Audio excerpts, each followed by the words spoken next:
Hi, my name is Olivia Emmett and I'm the program leader here at Cumberland Falls State Resort Park. Today I would like to talk about tree rings and how to use them to identify how old a tree is. The center of the tree is the first year growth. All of the rings that come out from that center represent 1 year in time. The rings that I'm talking about are both the light and the dark part of the ring. The light part of a ring is the growth that happens in the spring and early summer. Then, right next to that light ring, there's going to be a dark ring. That represents the growth that happens in late summer to fall. So it's the light ring and the dark ring together that represents 1 year in time. Now, if you're looking at what we call a cookie of a tree, you will notice that some of those rings are bigger and thicker, and some of them are really, really skinny. So what does that mean? What does that tell us about that year in time? Well, if the ring is thicker, it's going to indicate that that year was more wet and warm. If the ring is thinner, it's going to represent that that year was drier and more cool.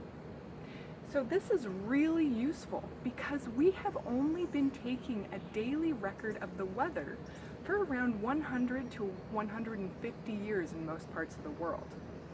So it's a good indicator for how the climate was before we started taking those daily records. This tree has dates on it that you can tell what those years were. The oldest date that we have on here towards the center of the heart of this tree is 1875.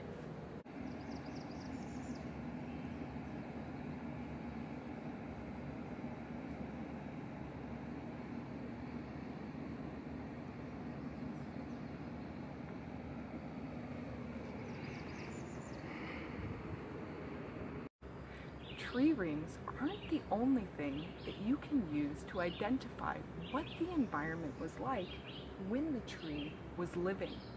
There are other clues that you can look for to be able to see back in time. This scar in the center of this tree ring indicates something happened. What was it? It was likely a fire or other type of event that happened to cause damage to the living tree.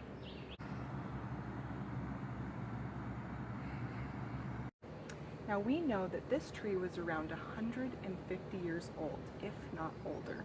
And that's because when the tree was cut, we counted back those rings. Now that may sound like a long time, however there are trees that are much older. How do we know this without having to cut the tree down? There is an instrument that you can drill into the tree and take a core sample out, and then count the rings back in time. This was done to a tree in California at White Mountain. It was a Bristlecone Pine, and it is still living today.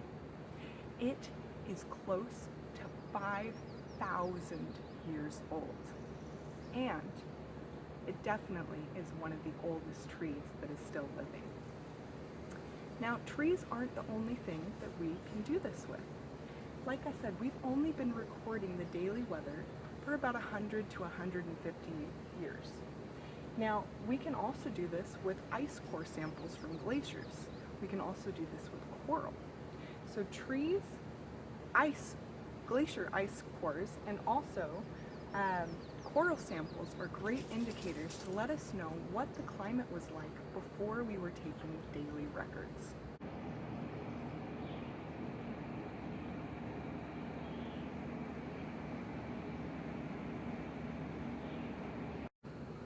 Now let's talk a little bit about our forests here.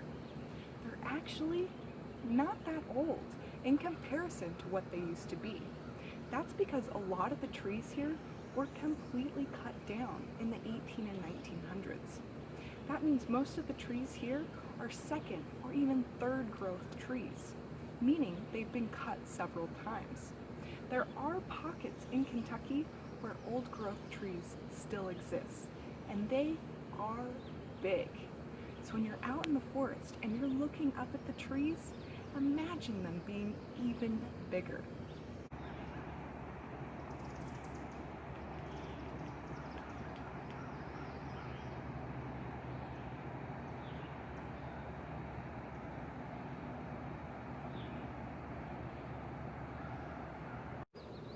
The last thing I would like to talk about when talking about trees is how important they are for us. Trees help us breathe.